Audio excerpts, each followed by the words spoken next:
Maka inilah yang harus dipahami oleh kita. Secara tanajul kita datang, konsepnya adalah inna lillah. Inna lillah. Ya. Maka disitulah manusia datang adalah la ilaha illa Allah. Itulah seolah-olah empat alam. Ya, alam ahadah, alam wahdah, alam wahidiyah, alam arwah. La ilaha illa Allah. La, apa yang dinafikan adalah bahwa sesungguhnya jasad kita Adam tidak ada. Nafikan la, ya. Kita bukan manusia jasad, kita bukan manusia pikiran, kita bukan manusia perasaan, ya. Tetapi kita adalah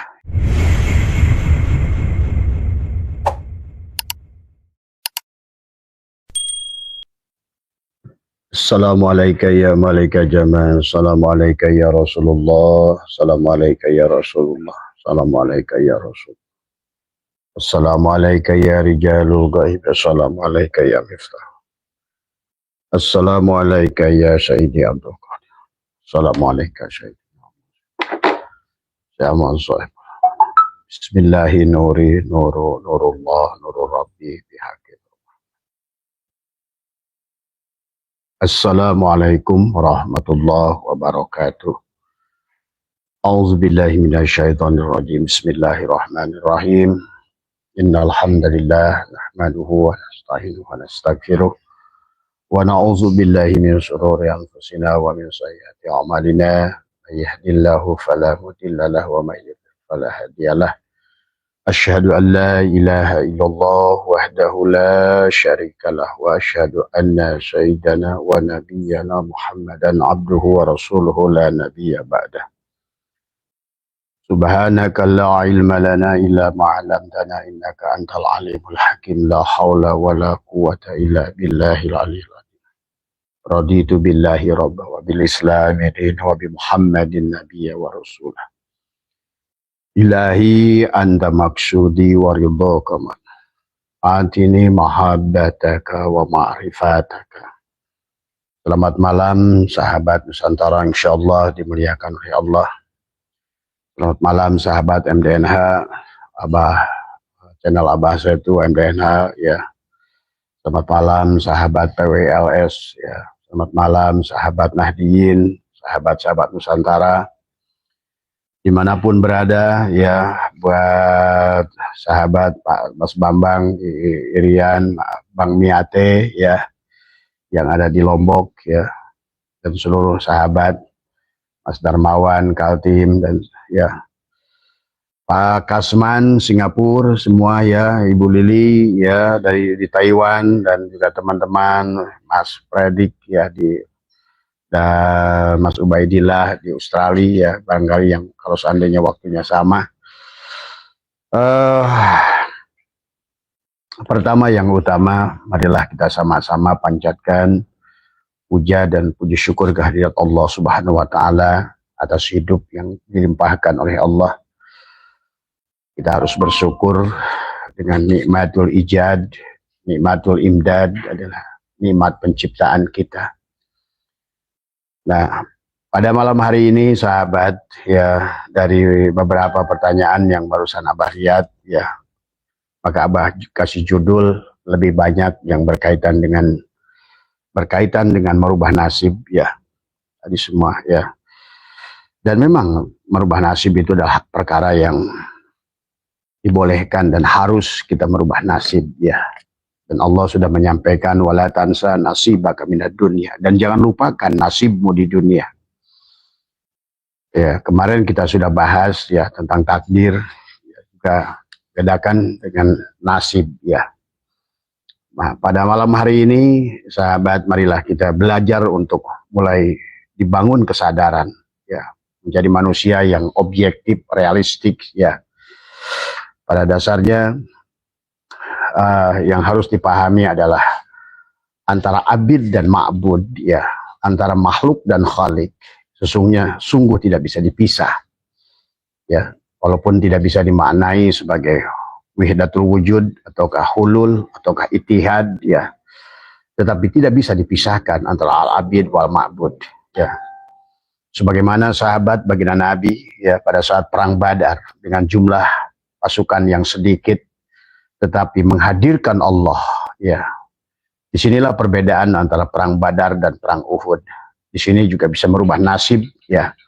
Kita bisa memahami dari sejarah yang sudah terjadi bahwa sejarah membuktikan baginda Nabi adalah pada saat perang Badar dengan segala minim ya perbekalan, ya, jumlah pasukan lebih sedikit tapi keyakinan kepada Allah dilipat gandakan, maka berpindah tubadil dari isim fa'il ke isim maf'ul, ya, maka justru mendapatkan hasil yang jauh lebih baik daripada perang Hunain, ya. Perang Hunain baginda Nabi 10.000 melawan 7.000, 3.000 malah kalah. Kemudian perang Uhud juga demikian. Pada saat perang Uhud itu memiliki modal segalanya. Pemimpin perang baginda Nabi Muhammad SAW sama dengan yang memimpin perang di Badar. Tetapi pada saat nawaitunya salah. Nah inilah, maka kita di dalam melakukan, karena hidup sahabat adalah merupakan perjalanan, ya. Perjalanan kita dari Allah untuk kembali kepada Allah dalam konsep secara tanajul kita datang. Maka kita harus mengerti bagaimana proses kita datang. Kalau seandainya kita tidak mengerti bagaimana proses datang, kita pun tidak akan mengerti bagaimana proses pulang. Maka dalam tasawuf ada bahasa tanajul. Tanajul adalah memahami siapa diri kita, bagaimana kita tercipta, bagaimana kita ada, ya.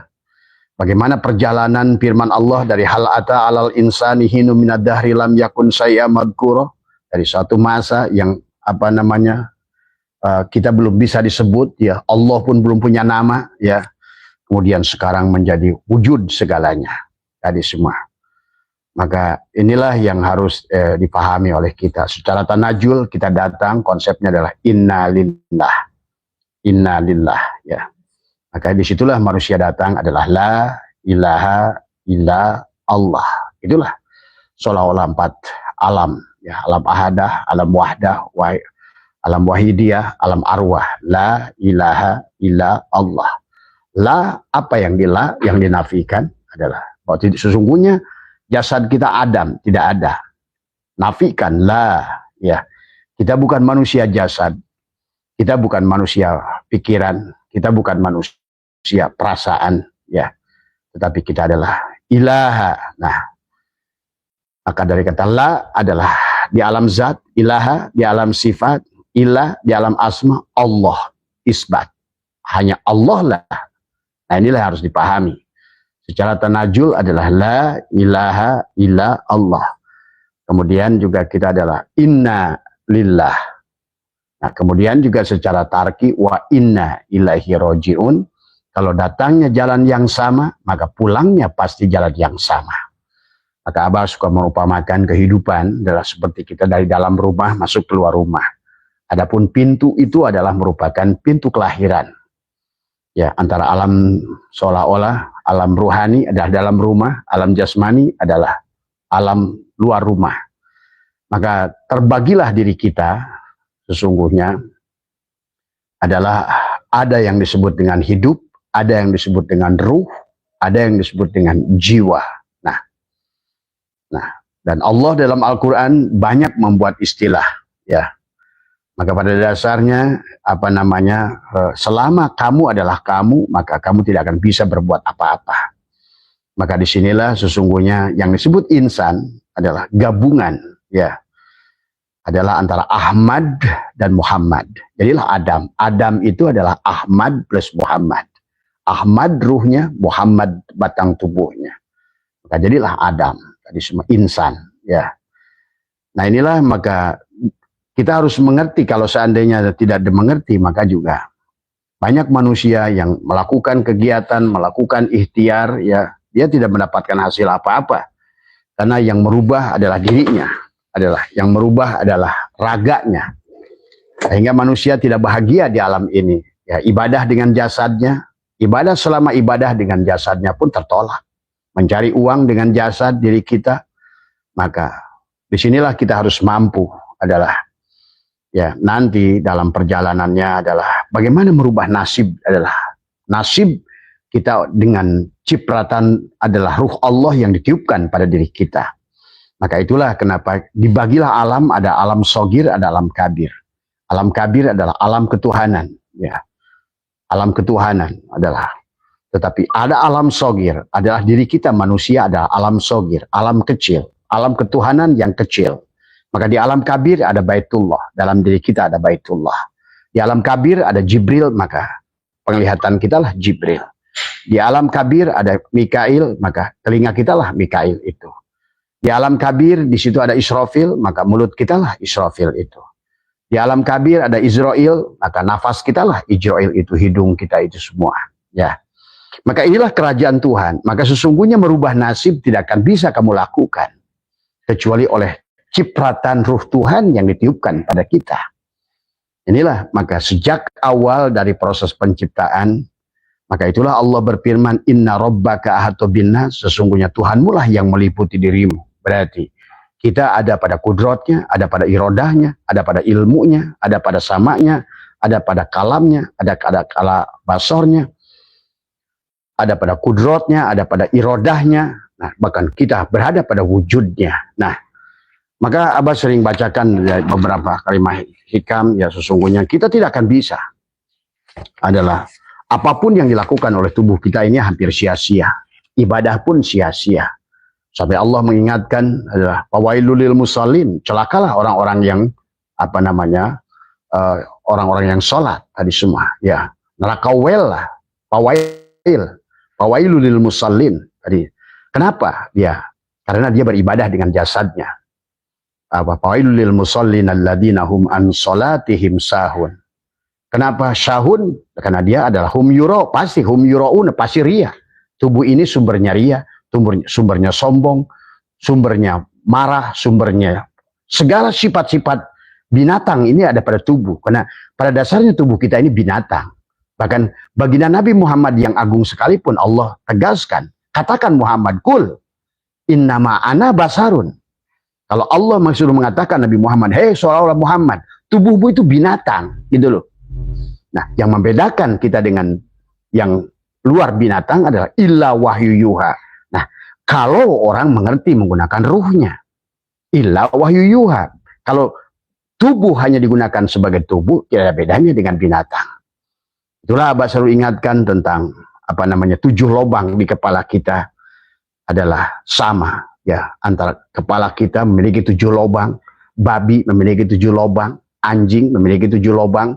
Tapi kalau seandainya penglihatan kita, pendengaran kita, nafas kita, dan mulut kita hanya sebagaimana binatang-binatang itu melihat, binatang-binatang itu mendengar, binatang-binatang itu bernapas, binatang-binatang itu berbicara, berbunyi, tapi tidak disambungkan dengan kolbu yang di dadanya. Itulah kata Allah, walaqad darana li jahannama katsiran minal jinni wal insi lahum qulubun la yafqahuna biha. Siapapun yang tertutup hatinya, yang kafir. Jadi bahasa kafir itu tertutup. Syukur itu terbuka. Maka siapa yang tertutup, yang tercover tadi semua kolbunya tadi, lahum qulubun la yafqahuna biha, dia tetap kata Allah. Walahum akibatnya walahum ayunun la yubsiruna biha, walahum adanun la yasma'una biha, ulaika kal an'am. Telinganya hanya iman pada bedug, iman pada azan, iman pada, tapi tidak iman kepada Allah. Nah, disinilah persoalan manusia, sahabat. Maka pada saat ibadahnya saja tidak bisa, bagaimana dia akan merubah nasibnya? Kalau merubah nasib di dunianya saja yang sangat dohir, ya, lautnya kelihatan, gunungnya kelihatan, tanahnya kelihatan, apa bisa ditanam, bisa dilakukan, ternak bisa dipelihara, tetap manusia gagal di dunia saja. Apalagi adalah alam yang sesungguhnya tidak bisa kalian kuasai. Maka disinilah, sahabat, kenapa perjalanan manusia itu adalah dari awal pun, awal agama. Tidak ada agama tanpa ma'rifat. Makanya awaludin ma'rifatullah. Awal agama itu harus kenal dulu. Karena pada saat kita tidak kenal, nanti yang bekerja kamu, yang sholat kamu, yang ibadah kamu, yang hajian kamu, yang berbuat baik kamu. Inilah persoalan. Dan sudah dikatakan, ya, dikatakan oleh hikam, la tastagrib wuku al-aqdari ma dumna fi hadidar fa innaha ma abrozat illa ma huwa mustahiqu wasfiha wa wajibun atiha. Janganlah engkau merasa aneh Ya, janganlah engkau merasa aneh dengan terjadinya berbagai kesukaran selama engkau menjadi makhluk jasad. Nah, itulah. Karena jasad ini tempat kesukaran. Jasad ini ada, maka tadi ad-dunya sidul mukminin. Maksud baginda Nabi ad-dunya sidul mukminin adalah sesungguhnya adalah ad-dunya, ada tubuh kita lah ad-dunya itu. Inilah penjara. Maka manusia sesungguhnya terhalang kebahagiaannya oleh tubuhnya sendiri. Makanya kenapa tadi di awal penciptaan kita dari la, Allah suruh nafikan dirimu. La, kamu bukan jasad, kamu bukan pikiran. La ilaha illa Allah. Barulah nanti wujud Muhammad, Rasul, Allah. Maka di situ ada istilah nyawa, ada istilah ruh. Ya, ruh adalah merupakan bagian milik Allah yang ditiupkan pada kita. Maka tubuh kita ini ada dua bagian, sahabat. Ada bagian fisik merupakan adalah penduduk bumi. Itu diciptakan. Tetapi ada bagian dari tubuh kita yang tidak diciptakan. Nafahtu adalah ruh kita. Nafahtu, ruh kita. Ya. Pada saat ruh itu sudah meliputi seluruh tubuh, itulah yang disebut dengan nyawa. Ya. Pada saat nyawa itu sudah memiliki kesadaran, itulah disebut dengan jiwa. Nah, yang harus dirubah adalah jiwa. Kesadarannya. Tadi semua kesadaran. Bukan kesadaran sebagai tubuhnya. Kalau kesadaran sebagai tubuhnya, kita ini binatang. Maka muncullah kesulitan. Maka dikatakan, la tastagribu ku'al aqdari madumda fi hadidar. Jangan aneh, kata Syatoilah. Kalau seandainya kamu makhluk tubuh, sholatnya saja ditolak. Wa makana sholatuhum indal baiti illa muka'a wa tasdiyatan. Sesungguhnya sholat mereka di masjid mereka itulah hanyalah siulan dan tepuk tangan. Karena as-sholat tadi, karena ada ruh Allah yang ditiupkan pada kita. Itu yang harusnya yang sholat. Karena yang tahu Allah, yang dari Allah. Yang ditiupkan oleh Allah pada diri kita. Nah, persoalannya sahabat tadi semua. Ini Abah sebelum merubah nasib dulu. Karena merubah nasib harus ketemu konsepnya dulu. Pahami dulu apa jiwa, apa jasad, apa ruh, apa hayat. Nah, kenapa nanti itu ke depannya? Sekarang Abah menyaksikan justru orang-orang luar negeri itu lebih memahami jiwanya. Makanya kenapa kita? Nah, inilah yang kadang-kadang orang kita ini sudah hayal dalam beragama. Apa yang disebut hayal dalam beragama? Tadi semua contoh, ya hal kecil saja sebenarnya. Kita main bola. Sesungguhnya yang main bola itu siapa? Kalau seandainya kita main bola, katakanlah lawan Jerman Barat. Indonesia lawan Jerman Barat. Kemudian Abah sering katakan, seluruh Indonesia istighosah. Pada saat mereka main, itu seluruh penonton 70.000 itu baca Yasin, baca Rotib. Silakan. Sedikit pun tak ada pengaruhnya kepada permainan itu. Karena Tuhan yang ada pada si pemain Jerman Barat, itu dia akan menggerakkan tubuh si pemain Jerman Barat itu adalah sesuai dengan bagaimana tubuhnya dilatih. Maka inilah agama itu tentang konsep. Sama saja. Ada beberapa waktu lalu datang ke Abah seorang kiai, dia petani daripada petani cabai. Dia cerita mau nanam cabai. Saya bilang percuma kamu nanam cabai. Kamu nggak ngerti ilmu cabai. Jenis tanahnya aja nggak ngerti. Ada laktosol, regosol, ada aluvial. Kita harus ngerti setiap makhluk itu ada makomnya. Setiap makhluk itu butuh. Dia akan hidup dengan baik, tepat, pada tempat yang sesuai dengan keadaannya. Maka itulah kenapa bagi Abah sebagai insinyur pertanian, ahli pertanian mengerti bagaimana kita harus tanam pohon cengkeh. Di tanah seperti apa cengkeh itu? Jenis tanah apa yang harus? Ini yang harus dirubah. Walaupun kamu berdoa kayak apa? Tadi semua. Gak cukup. Tetap latihan. Bagaimana Tuhan yang tadi cipratan Tuhan, ruh Tuhan yang ada pada pemain-pemain Jerman Barat itu, dia melatih fisiknya dari semua sehingga dia merubah jiwanya.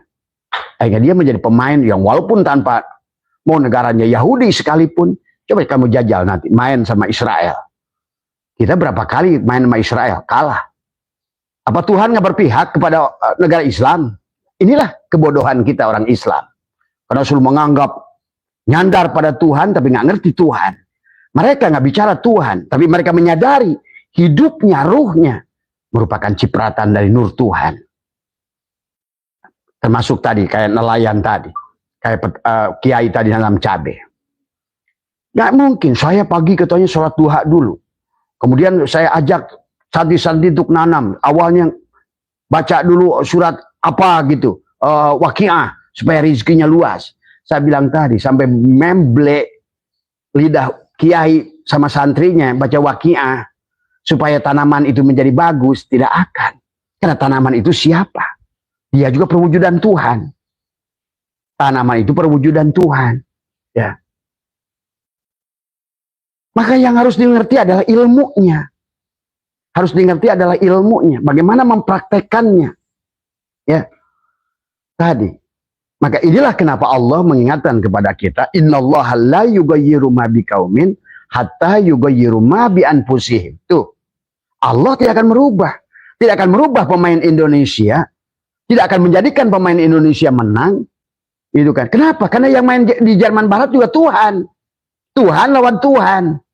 Nah inilah maka, maaf ini. Kita harus paradigma sekarang harus mulai buka wawasannya. Kalau seandainya jodoh, pati, rezeki, kata dulu kan, ditentukan oleh Tuhan. Iya, Tuhan yang mana? Tuhan kecil, tuh, nih. Yang ditiupkan sama dia. Cipratan nur Tuhan. Ini yang harus dirubah. Coba tanya olahragawan tuh. Yang dia angkat besi, tidak pernah latihan. Dia ikut kejuaraan. Gak mungkin kuat. Semuanya ada. Inilah tentang agama itu adalah tentang perbuatan. Maka itulah bahwa buat apa resep masak tanpa pernah memasak? Ya, buat apa teori agama tanpa dipraktekkan? Tidak ada kata sabar yang tidak pernah dilatih sabar. Tidak ada kata dermawan tanpa dilatih keluar dari kepelitan dari semua. Tidak ada kata kuat yang tidak dilatih. Maka bagi Tuhan, gak peduli kamu siapa, agama kamu apa, selama kamu sadar ada kekuatan pada dirimu. Apa pernah lihat ya pelatih Korea itu menampari pemain-pemainnya. Dia bilang apa? Dalam bahasa Inggris dia berkata, dia bilang kalau di Indonesia kan kamu harus sadar. Jangan gunakan kekuatan bodohmu. Jangan gunakan kekuatan binatangmu. Gunakan kekuatan akalmu. Ada God. There is a God spot inside you. Gunakan kekuatan Tuhan yang ada pada dirimu. Coba. Kalian coba nanti cari lagi tuh. Saya pernah lihat pada saat Korea Selatan kalah sama Indonesia. Mereka ditampar sama pelatih-pelatihnya. Tapi tadi. Ya. Sahabat. Inilah barangkali yang kalian suka menuduh mereka kafir. Justru kata Abah. Mereka lebih tauhid daripada orang Islam. Ya. Kita sibuk dengan ritual. Tapi kita terputus dengan Tuhan. Bahkan seolah-olah ibadahnya ibadah dia. Inna sholati. Yang dia bilang inna sholati itu adalah sesungguhnya sholatku. Sholatkunya sholat kamu. Bukan. Tadi. Akunya aku siapa? Inna sholati wa nusuki wa mahyaya. Hidup siapa? Coba kalau hidupnya bukan hidup kamu. Nah inilah kalau seandainya kita mengerti. Ya. Maka walaupun kata Abah juga. Ya. Kalian undang seluruh negara Islam, seluruh istighosah, kamu suruh main, tapi kamu tidak pernah berlatih, tidak akan pernah menang. Allah itu bukan tukang sulap, Allah itu bukan David Copperfield. Itulah persatuan antara ingsun dan siro. Tadi semua. Maka tadi waktu Nabi Muhammad perang Badar, beliau berkata, beliau menyerahkan pada Tuhan, tapi Tuhan tanpa juga pasukan itu juga tadi. Ada ingsun, ada siro. Walaupun Allah berkata, wa ma romaita id romaita walakinnallaha roma. Tapi kata Allah, siapa Muhammad yang melempar pasir? Aku, kata Muhammad. Tapi kata Allah, aku. Tapi Allah tidak akan bisa melempar pasir kecuali dengan kamu. Disitulah al-abid wal ma'bud harus wahid. Bagaimana abid wal ma'bud wahid? Tadi semua. Nah, inilah cara merubah nasib adalah menggunakan cipratan ruh Tuhan yang ditiupkan pada kita. Itulah kenapa as-salat mi'rajul mu'minin. Nah, kenapa ada as-salat mi'rajul mu'minin? Berarti ada dua mukmin. Siapa mukmin yang pertama? Mukmin yang pertama adalah ruh Allah yang ditiupkan pada kita. Itulah ruh kita. Al-mukmin yang pertama itu. Siapa mukmin yang kedua? Ya, asma Allah. Allah yang tadi kan ada alam sogir dan alam kabir. Sambungkan antara cipratan Tuhan kepada kita dan Tuhannya sendiri. Gabungkan al-abid wal maka tadi sesungguhnya firman Allah bahwa wa ma khalaqtul jinna wal insa illa liya'budun. Liya'budun itu bukan menyembah, tetapi adalah bagaimana? Adalah mengabdi. Ya. Itulah kenapa Nabi Muhammad pada saat diperjalankan oleh Allah disebut bi'abdihi. Berarti apa? Gabungan bi'abdihi itu ruh dan jasad. Tuh, antara Ahmad dan Muhammad bergabung, satukan, jamukan, kawinkan, ahadkan. Karena kalau seandainya yang bergerak ini jasad, ya tentu. Maka tadi kata Syai'illah, ya la tastagribu al-aqdari madum fi hadidah. Janganlah engkau merasa aneh dengan terjadinya berbagai kesulitan selama engkau berada pada dunia, maksudnya pada makhluk jasad, kau bersandar pada tubuh kita. Tadi semua, ya. Maka inilah tauhid yang harus dilatih oleh kita. Maka syirik bisa dibagi nanti. Ada syirik jali, syirik akbar, ada syirik sogir, adalah syirik khafi, ada syirik syir. Syirik jali apa? Syirik akbar adalah apa? Menduakan Allah, termasuk dengan diri kita. Tidak mungkin kita bisa berjalan kepada Allah. Adalah kamu ada, Allah ada. Inilah, maka hanya orang-orang bodoh yang menuduh seseorang itu hulul atau itihad. Tidak ada. Kalau kamu yang ada, dia tidak ada. Kalau kamu yang tidak ada, dia yang ada. Itulah nafi isbat. Kenapa perjalanan para rasul dari Nabi Adam sampai Nabi Muhammad itu, kata Nabi adalah abdulu ma qultu ana wan nabiyyuna min qabli la ilaha illallah. Hanya dengan la ilaha illallah. Karena nafikan la ilaha la adalah tidak ada jasad saya, bukan jasad saya. La ilaha isbatkan illallah. Hanya yang ada hanya Allah. Maka merubah nasib adalah dengan Allah adalah menggunakan cipratan nur Tuhan yang ditiupkan pada kita. Faida sawaituhu wa nafakhtu fihi mir ruhi. Salat dengan itu, bekerja ke sawah dengan itu, ke kebun dengan itu. Karena tubuh ini hanyalah merupakan wayang adalah sesungguhnya. Tetapi manusia kehilangan kesadaran. Seolah-olah yang bergerak tubuh ini, seolah yang hidup ini tubuh ini. Seolah maka tadi inilah. Maka Syai'illah mengatakan al-amalu suwarun qaimatun wa arwahuha wujudu sirril ikhlasi fiha. Sesungguhnya semua perbuatan kita lakukan, mau sholat, mau ke kebun, ke sawah, ke kantor, kemanapun, selama adalah kamu memandang yang bekerja adalah tubuh, maka disitulah menjadi persoalan kenapa manusia banyak mengeluh. Nah, hasil sedikit ngeluh, hasil banyak ngeluh.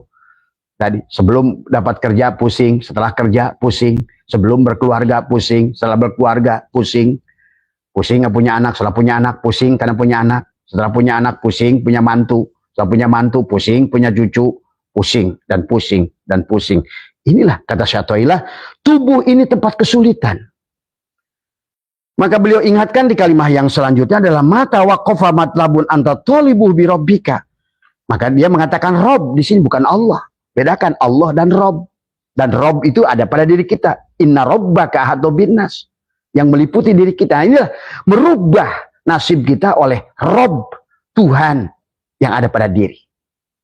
Cipratan nur Tuhan, ruh Tuhan yang ditiupkan oleh Tuhan. Nafakhtu fihi mir ruhi. Karena yang bisa ditolong oleh Tuhan, yang bisa komunikasi dengan Tuhan adalah apa yang ada dari Tuhan. Dari semua, ya. Itulah ruh kita.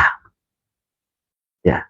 Maka inilah kita harus pahami nyawa, jiwa, ruh, hidup tadi semua, ya.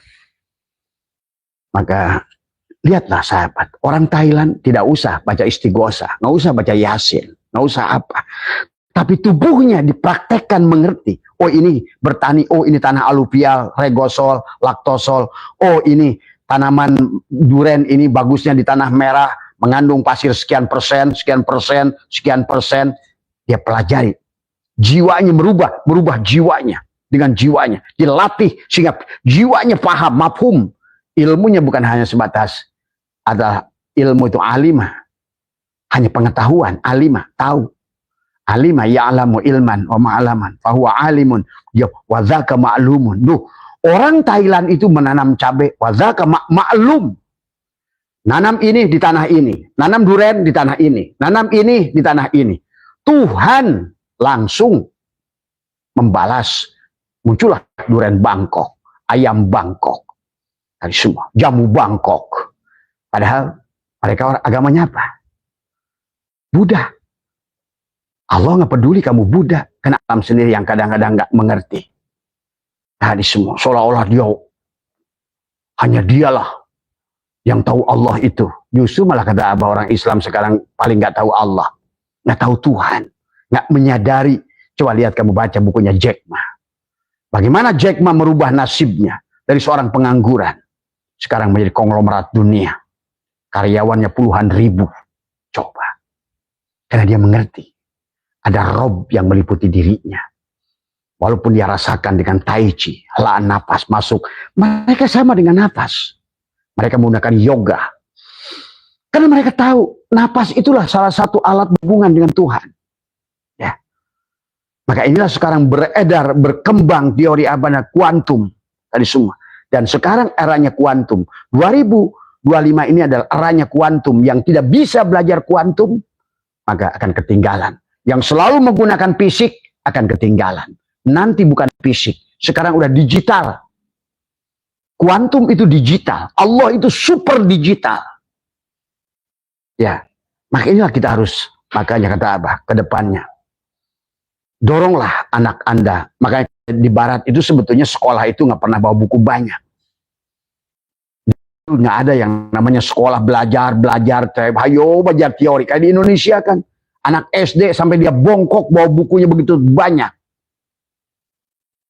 Bawa buku begitu banyak. Tapi di Barat itu learning by doing. Learning, belajar sambil berbuat. Tuh. Hukum Einstein dipraktekkan. Bagaimana hukum semua? Pitagoras misalnya.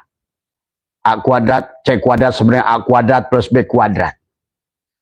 Bagaimana menerapkan hukum EMC kuadrat? Bagaimana menerapkan hukum Mendel? Bagaimana mempraktekkan hukum Archimedes? Bagaimana menghadapkan hukum Newton? Oh, ternyata keberhasilan segala sesuatu itu, E adalah energi, M itu adalah materi, C itu adalah cahaya yang dikuadratkan. Oh, teori orang Islam dari dulu. Nurun ala nurin. Kita yang harusnya memahami itu. Nurun karena kita mengerti tentang Nur Muhammad, Nurullah. Mereka nggak tahu. Tapi mereka nggak tahu tentang Nur Muhammad, Nurullah pada dirinya. Tapi mereka, they believe there is something very strong is menguasai hidup kita. Tapi kita justru malah pada Tuhan yang ada keyakinan. Tuhannya malah tahu, dianggap maka nabinya pun dihinakan tiap Isra Mi'raj, dianggap ke langit. Tadi semua, ya. Mereka sudah menyadari Tuhan itu sudah yang meliputi, dan Quran sudah mengatakan inna rabbaka ahata binnas. Quran sudah mengatakan adalah wa idza sa'alaka ibadi anni fa inni qarib. Sedekat apa? Tuhan mengatakan wa nahnu aqrabu ilaihi min hablil warid. Bagaimana dekatnya? Wa huwa ma'akum aina ma kuntum. Kamu nendang bola, akulah yang nendang bola. Nah, inilah yang dirubah oleh mereka. Jangan kamu yang nendang bola. Rasakan bukan kamu yang menendang bola, tapi sang hiduplah yang menendang bola.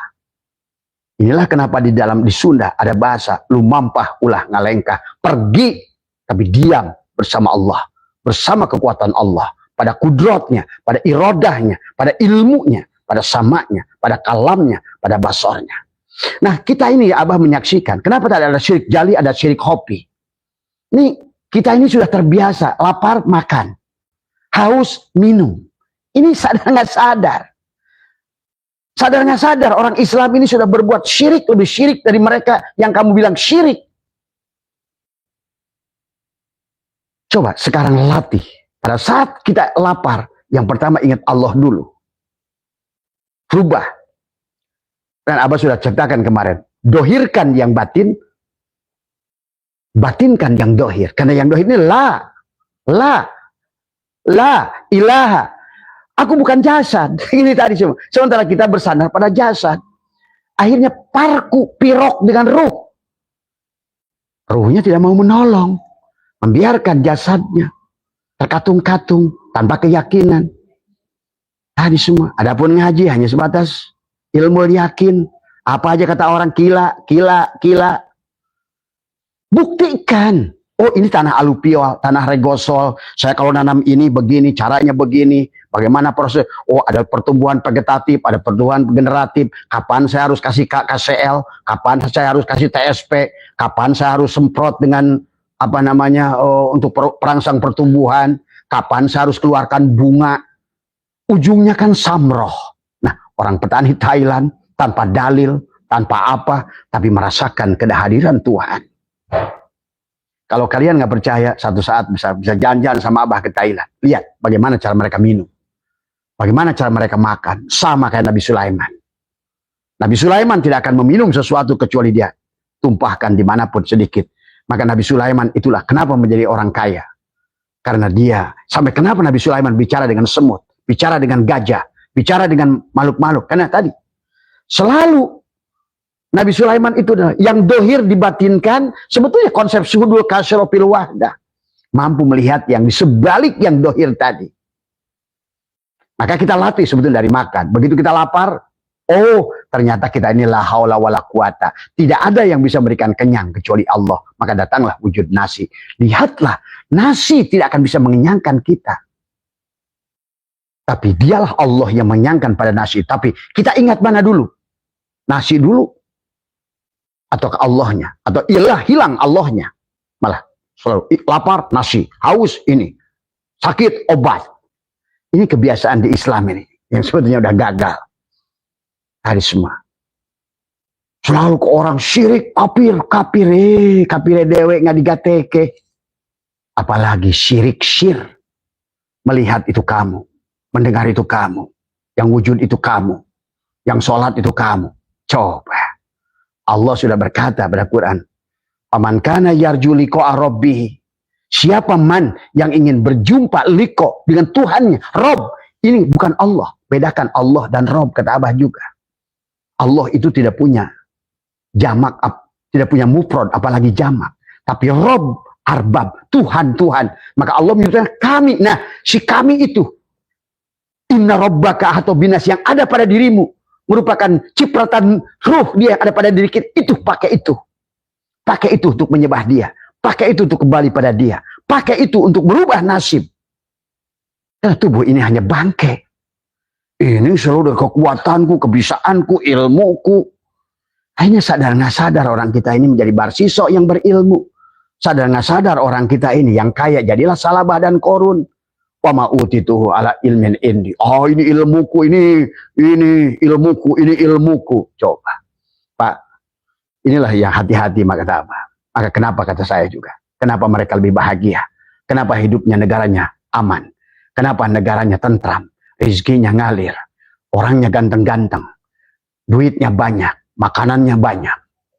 Tadi semua. Akhirnya dia bisa menciptakan sesuatu, menciptakan HP, menciptakan ini. Menciptakan pesawat terbang, bisalah kamu ke Mekah. Menciptakan mesin pintal, membuat garment. Akhirnya kamu menutup aurat. Siapa yang buat? Mereka. Kenapa mereka bisa? Digunakan oleh Tuhan. Karena mereka menyadari Tuhan yang ada pada dirinya. Dia berbuat.